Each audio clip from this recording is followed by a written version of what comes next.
Nilinaw ng ating gobyerno na hindi pa nakukubkob ng China ang Sandy Cay sa West Philippine Sea. Kasunod yan ng inilabas na video ng China ng pagwawagayway ng watawat nito sa naturang bahura na kalapit lang ng Pag-asa Island. Naritong report ni G. Robles.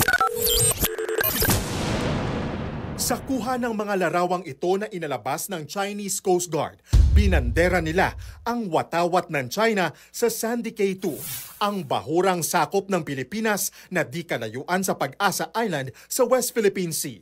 Ayon sa CCG, pagpapakita ito ng anilay sovereign jurisdiction o pag-angkin ng China sa Sandy Cay na tinatawag nilang Tianzhenzhou bilang tugon daw sa mga ilegal na aktibidad ng Pilipinas sa lugar. Noong 1 taon pa isinapubliko ng Pilipinas ang sandamakmak na patay at basag-basag na corals na nakatambak sa Sandy Cay, senyales umano ng napipintong reclamation ng China. Pero sa mga bagong video na nilabas ng Beijing, pinabulaanan nila ang akusasyong ito. Hindi raw totoo na may nangyayaring reclamation sa lugar dahil ang mga illegal daw na fishing at construction activity ng Pilipinas ang tunay na sumisira sa mga bahura sa Sandy Cay. Bumuelta naman ang National Task Force for the West Philippine Sea at tinawag na sinungaling ang China. We have not lost the Pag-asa case. There is no occupation of the Pag-asa case. There is no seizure or illegal occupation of those cases.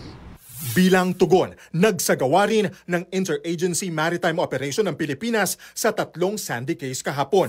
Winagayway ng mga tauhan ng Navy, Coast Guard at PNP Maritime Group ang watawat ng Pilipinas sa Sandy Cay 2. Kung tutuusin, maliliit na bahura lang naman ang 4 na Sandy Cay na sakop ng territorial sea ng Pag-asa Island. Ang Sandy Cay 2 ang pinakamalaki sa kanila, pero strategic ang lokasyon nito dahil 3 kilometro lang ang layo mula sa Pag-asa Island kung nasaan ang outpost ng militar sa West Philippine Sea.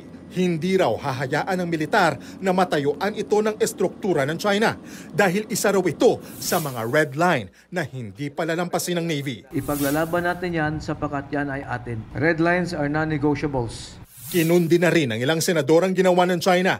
Tinawag ni Senate Majority Leader Francis Tolentino na paglapastangan sa soberanya ng Pilipinas ang iligal na pag-agaw ng China sa Sandy Cay.